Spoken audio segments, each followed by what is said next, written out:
Ситуация на Украине стала катализатором возобновления замороженных военных конфликтов в других странах. Так, на постсоветском пространстве обострилась ситуация между Арменией и Азербайджаном, Киргизией и Таджикистаном. И все чаще говорят о вероятности открытия второго фронта в Грузии.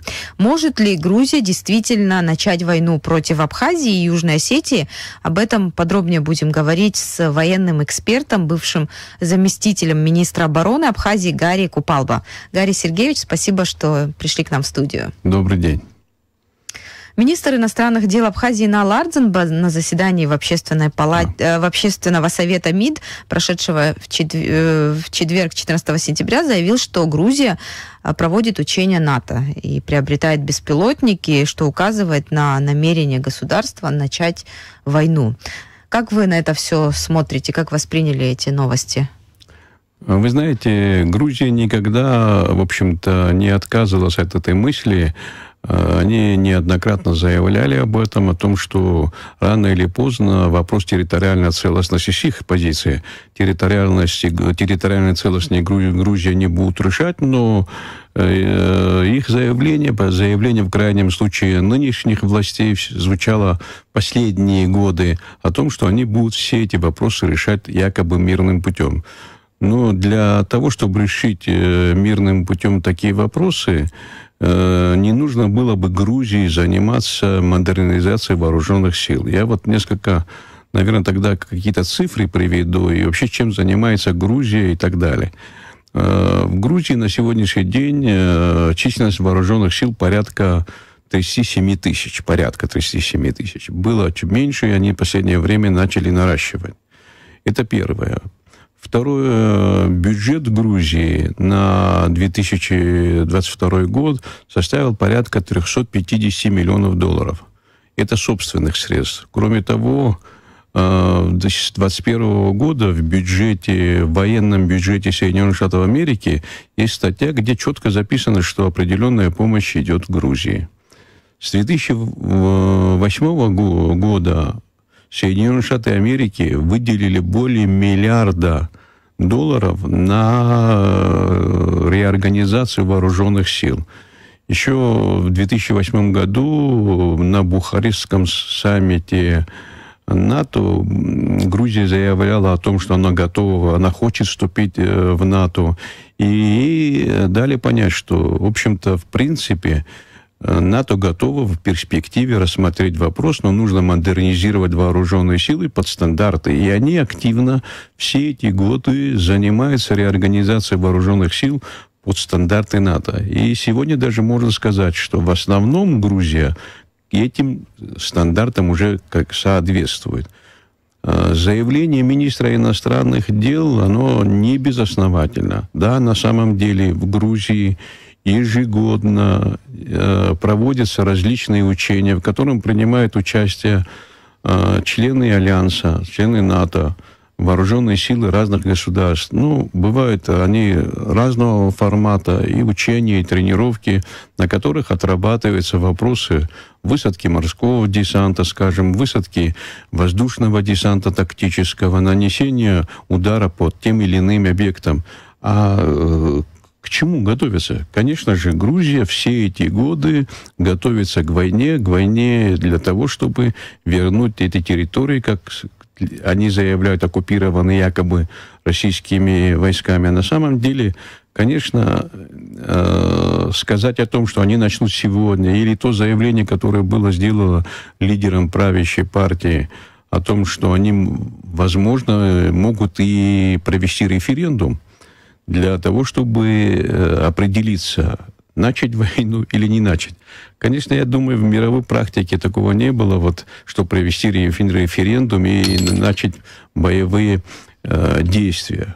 Но при всем том, Грузия, в заявлении министра иностранных дел прозвучала Абхазии, и прозвучала мысль о том, что они начинают приобретать беспилотные летательные аппараты. Они не только приобретают беспилотные летательные аппараты, там была целая программа, которая разработана еще первый образец беспилотного летательного аппарата грузинского, конечно, им помогали, видимо, западные партнеры, они испытали в 2012 году. Но, кроме того, заключены определенные контракты с турецкой фирмой «Байрактар», которая выпускает беспилотные летательные, ударные беспилотные летательные аппараты. И в перспективе, конечно, вот по опыту тех действий, военных действий, которые имели место, скажем, между Арменией и Азербайджаном, те операции, которые проводит сегодня Россия на территории Украины, что войны приобретают иной характер. Сегодня напрямую никто вот с автоматом там в бой солдата никто не ведет.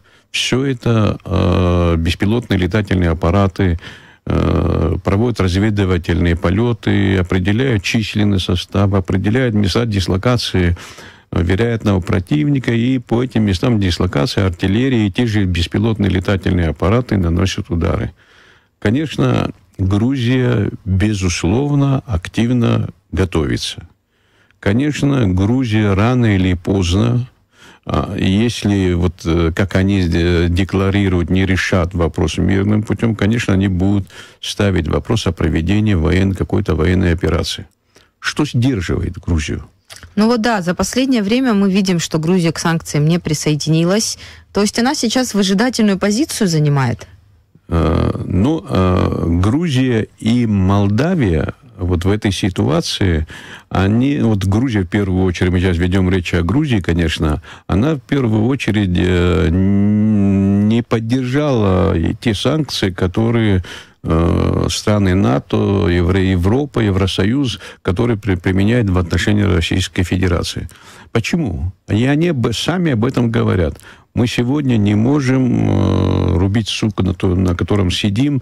Сегодня, применяя эти санкции, это в первую очередь будут бить и по безопасности Грузии, и, кроме того, экономическая состоятельность Грузии, она полностью подорвалась. Поэтому Грузия не применила санкции. Да, она занимает выжидательную позицию.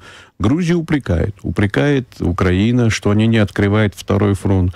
Грузию упрекают страны Евросоюза. И, видимо, не безосновательно, когда шла речь о возможности принятия в Евросоюз Украины даже, и Молдовы, а Грузию же отодвинули. Отодвинули только по тому... По реакции на происходящее. Да, то, что сегодня происходит в Грузии. И еще раз возвращаясь к тому, почему все-таки Грузия не идет по такому пути? В первую очередь это потому, что те соглашения, которые были достигнуты между Абхазией и Российской Федерацией, это договор о стратегическом партнерстве, это военные соглашения и договоры, это размещение на территории Республики Абхазия российской военной базы, и по периметру Абхазия обеспечивает безопасность Абхазии пограничные подразделения Федеральной службы безопасности Российской Федерации. Все это, конечно, сыграло самую главную роль. Если этого фактора не было, Грузия в первый же день, как начались операции, скажем, на Украине, они развернули бы боевые действия. Грузия почувствовала на себе, вот после 2008 года, когда они развязали войну в Южной Осетии, и против нее была проведена операция по принуждению к миру, она осознала, что сегодня военным путем она ни Абхазию, ни Осетию взять не может. Вот после 2008 года, после той операции, фактически полностью военно-морские силы Грузии были уничтожены. И были уничтожены военно-воздушные силы. Часть летательных аппаратов, самолетов, которые остались после 2008 года, они вошли в структуру сухопутных войск. Фактически сегодня, как в структуре военно-воздушные силы военно-морского флота, уже Грузия не имеет. И они отказались от военно-морского флота, потому что экономически они выдержать не могут. А те корабли, которые у них были, это те корабли, которые в свое время Америка или страны НАТО подарили. Сегодня такого подарка уже никто не собирается делать.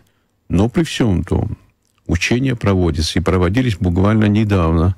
На этих учениях, я уже говорил выше, отрабатываются различные вопросы. Вот, почему должны на территории Грузии отрабатывать вопрос проведения военной операции в районе, в городских условиях, в населенном пункте? С кем они собираются воевать, если не с Абхазией и Южной Осетией? То есть это не просто акция устрашения какая-то? Нет. Это, конечно же, не акция устрашения. А потом, скажем, с каждым годом военный бюджет Грузии растет.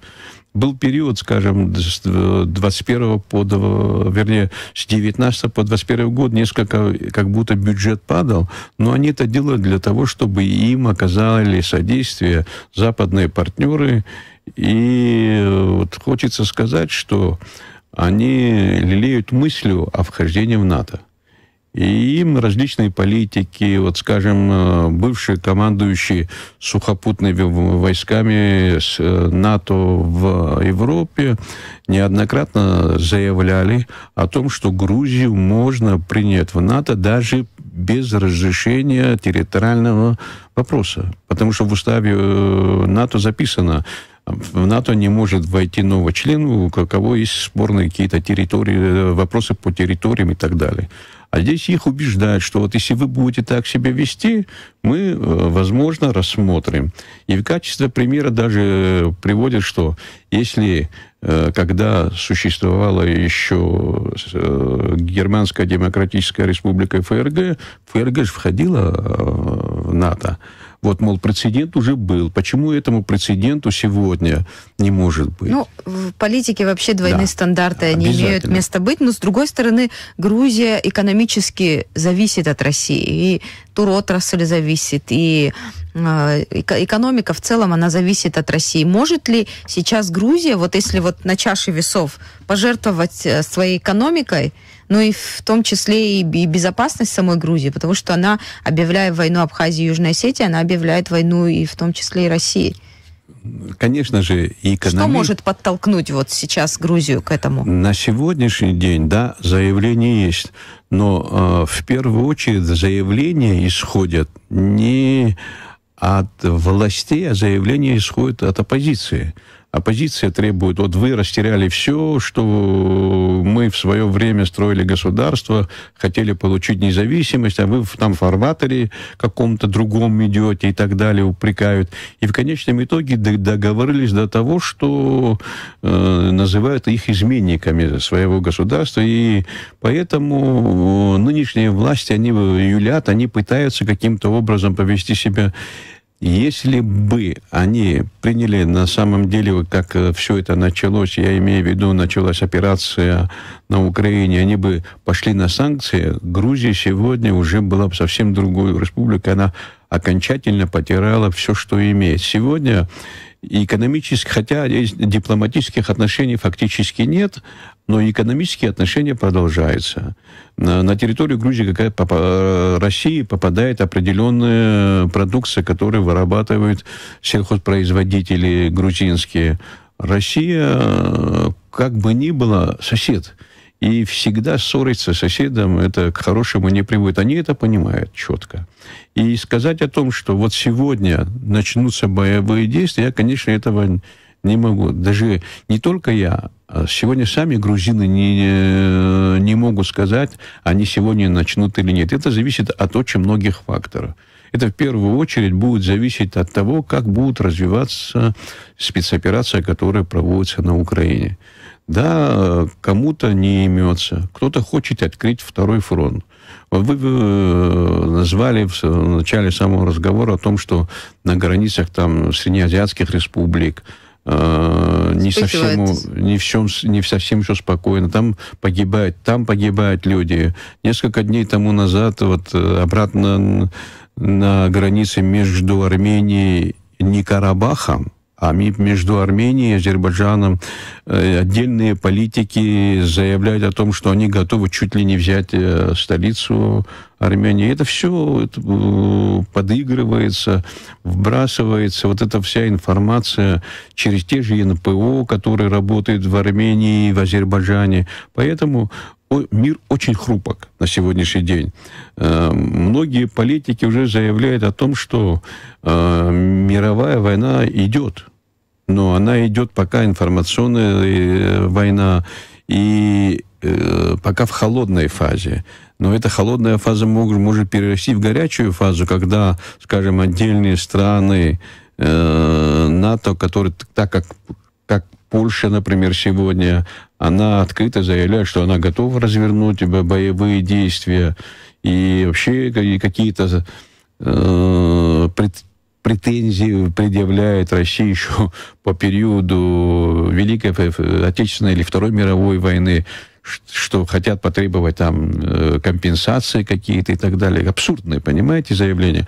Но когда во главе государств, ряда государств находятся такие лидеры, они могут привести к непредсказуемым результатам. Вот сегодня четкую позицию все время мы слышим, заявляет глава Венгрии. Они, да, тоже какие-то санкции применили, но не такие, как другие страны. Они понимают, что эти санкции погубят в конечном итоге саму страну. Я думаю, что, не хочу быть правицем, но думаю, что вот эта зима решит очень многие вопросы. Если сегодня вдруг заявляет Евросоюз о том, что они готовы отозвать и отозвали санкции по удобрениям. И по другим, кстати, тоже санкциям уже разговор о том, что... население этих стран требует отменить эти санкции. Почему? Если сегодня вроде бы нейтральная страна Швейцария принимает решение о том, что температурный режим у граждан не больше там 18-19 градусов. И кроме штрафных санкций будут применять к этим людям даже чуть ли не тюремные заключения. Это, понимаете, мир вообще сходит с ума. Интересно, что вообще Швейцария...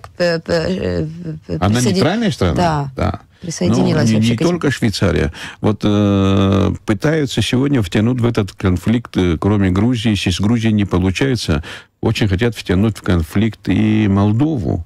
И сегодня определенные средства в военный бюджет начали вливать Молдовы, начали Молдове передавать какие-то виды вооружения. Для чего это делается? Только для того, чтобы расслабить Россию, для того, чтобы как бы открыть второй фронт.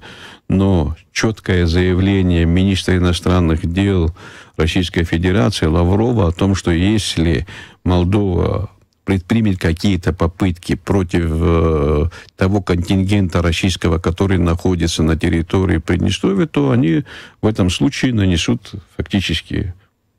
Вот в Грузии горячих голов, да, мы видим сейчас нет, но тем не менее оппозиция все-таки подталкивает власть. Но насколько сильна оппозиция и может воздействовать и на общество, и, допустим, да, допустить такую вот вероятность политического какого-то переворота, смены власти привести? Насколько это сейчас вот этот сценарий, он вероятен? Вы знаете, отношение властей к оппозиции и отношение населения к оппозиции в Грузии, оно меняется. Как бы флагман оппозиции Саакашвили, когда в нарушении всех существующих законодательств он попытался, как на Украине это делал, он попытался снова приехать в Грузию, там возглавить это оппозиционное движение. Его арестовали, там были попытки его освобождения, ничего не получилось. Он получил реальный срок и находится сегодня в тюрьме. Оппозиционные силы, те выборы, которые прошли в местные органы власти, скажем, в парламент, они теряют авторитет у населения. Оппозиционные силы призывают сегодня, им кажется, что призвав население к войне, к решению территориальных вопросов, они смогут объединить якобы свой народ, но на самом деле благоразумный человек никогда не хочет войны. Если спросить у благоразумного человека, пошлет ли он своего сына добровольно на фронт, человек с нормальной психикой никогда не скажет «я хочу». И поэтому рассчитывать на то, что вот оппозиция, что требует там провести, там чуть ли не референдум и так далее, они, конечно же, никакой референдум проводить не будут, это однозначно. Но если даже проведут, сегодня население Грузии, оно не проголосует за войну. Население Грузии хочет мира. И вот тот, скажем, крестьянин, который живет где-то в Кашете или в той же Сванете, в Верхней Сванете, ему нет дела до этой территориальной целостности. Ему главное жить спокойно, чтобы его безопасность обеспечивало государство, чтобы экономическая самодостаточность была. И тогда в этом случае эти люди, они будут себя нормально чувствовать. И зачем ему поддерживать кого-то? А оппозиция — это вот какое-то количество людей, которые рвутся обратно-таки, как и везде, рвутся к власти. Используя... Да, используя тот или иной. Но могли ли мы, скажем, даже вот 10 лет тому назад сказать о том, что вот процессы, избирательные процессы в Соединенных Штатах Америки будут иметь вот такой резонанс, что фактически действующий президент набрал больше голосов, но его отодвинули и избрали другого президента. Сегодня у экс-президента проводятся там, скажем, какие-то обыски в доме и так далее. И ищут. Общество разделило, и в Америке разделилось общество на своих и чужих. К большому сожалению, имеет это место не только там. Это имеет место вот в постсоветском пространстве. Я сейчас не хочу говорить об Абхазии, но мы сейчас ведем речь о Грузии, и поэтому грузинская оппозиция на сегодняшний день, она, конечно, сильная. Там есть силы, есть политики, которые могут за собой повести, но они не едины. Оппозиция не едина, и поэтому вот эта оппозиция не смогла набрать на выборах местные органы власти большинство. Они набирают меньшинство. Они не решают вопрос. То есть пока вот такой вероятности, что оппозиция может какой-то к смене власти привести, вот такой сценарий, он маловероятен в ближайшей перспективе. На самом деле это маловероятен, и оппозиция сегодня, мы видели вот неоднократно, когда оппозиция поднимала там до 100 тысяч человек в Грузии, в Тбилиси. Это, если по большому счету, 100 тысяч человек в Тбилиси вывести на центральные улицы, если оппозиция не работала бы, она этого не смогла бы сделать. Потом вот то население, которое выходит на те же митинги, они под разными лозунгами выходят, и обстоятельства разные. Но на сегодняшний день еще не было ни одного случая, чтобы мы поведем войной на Абхазию и собрались какое-то количество людей. Вот мы видим там, что якобы в поддержку Абхазии там какие-то манифестации проводят. Там кто-то говорит о том, что вот мы готовы ввести, нам мешают, там, скажем, те же силы, которые находятся в Абхазии, в Южной Осетии. Вот эти силы должны осмыслить, что надо вести переговоры напрямую, призывают, чтобы народная демократия... И, там много вопросов, и поэтому оппозиция не сможет на сегодня тоже и объединиться вокруг этих идей. Ну вот, завершая наш разговор, вы говорили, вот в пример приводили Соединенные Штаты, вот тенденции к изменению вообще не только миропорядка, и в каждой отдельной стране мы видим, что какие-то грандиозные перемены вообще происходят. На ваш взгляд, к чему мы движемся вообще? Что происходит и к чему мы можем прийти? Вы знаете, вот эта операция, которая проводится сегодня на Украине по демилитаризации, денацификации, это не только направлено на Украину. Сегодня миропорядок должен измениться. Америка до сегодняшнего дня, после развала Советского Союза, когда все-таки был баланс сил Советский Союз и Америка, и они бы обе ядерные державы и так далее, на каком-то этапе Россия, конечно, очень многое потеряла, я имею в виду после развала Советского Союза.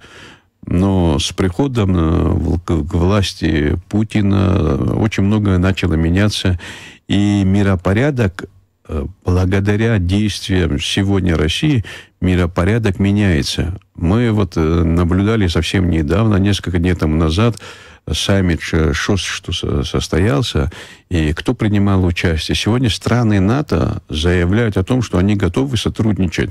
Турция как себя ведет вот в этой ситуации. Турция заявила о том, что она готова войти в этот блок. Чем это вызвано? Это экономические интересы. И вот поведение... Я сейчас не хочу уподобляться некоторым политикам, называя президента Америки там маразматиком, но при всем том поведении таких политиков это может привести, конечно, к непредсказуемым результатам. И они себя считают до сегодняшнего дня гегемонами, что они управляют миром. Но вот, скажем, недавнее заявление Северной Кореи о том, что она становится ядерной державой.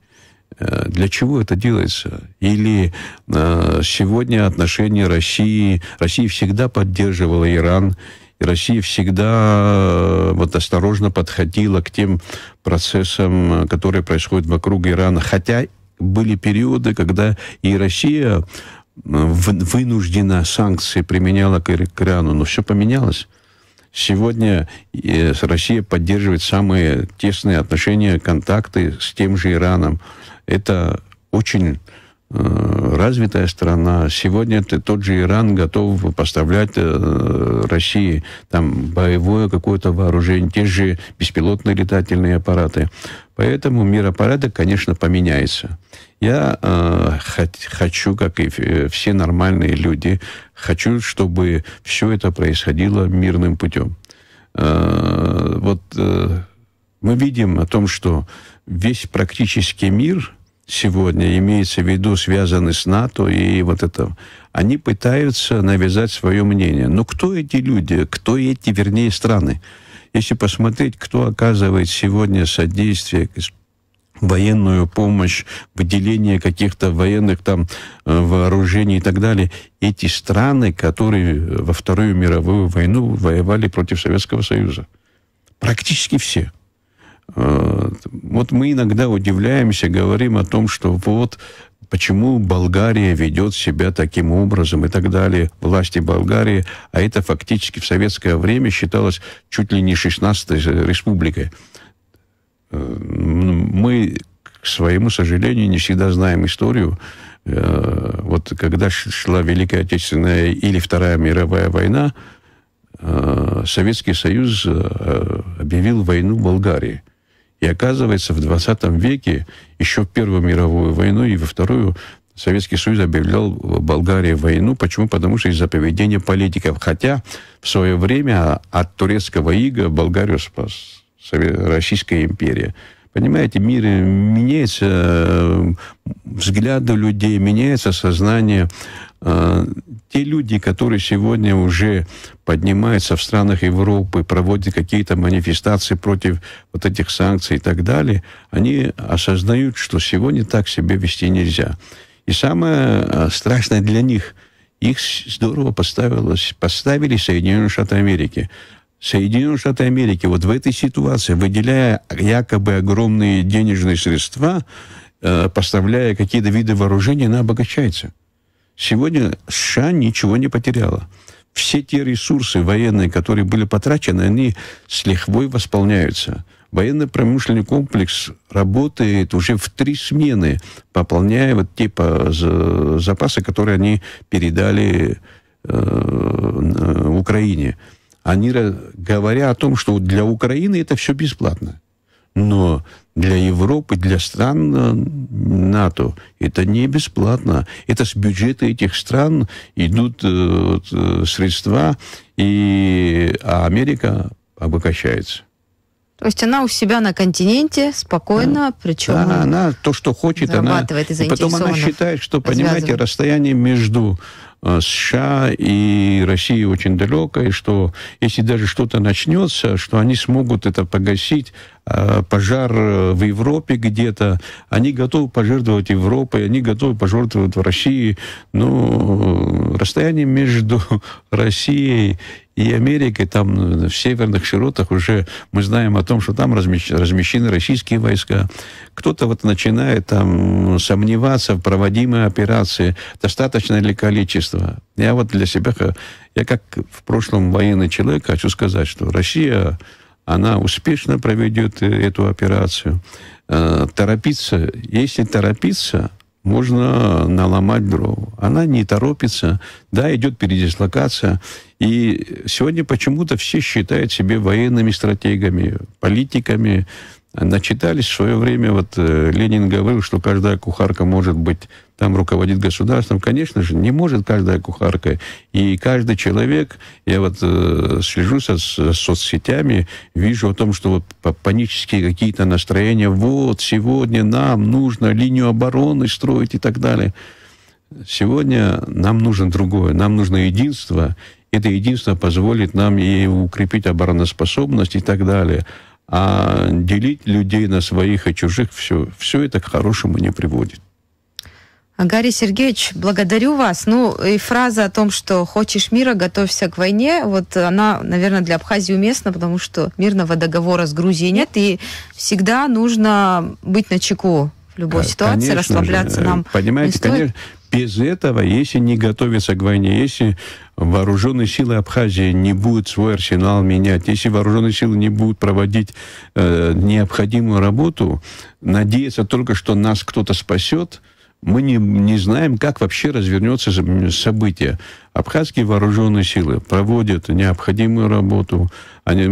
Те, которые имеют возможность, они принимают участие. Здесь на территории Абхазии проводятся также учения абхазских вооруженных сил. Проводятся совместные учения.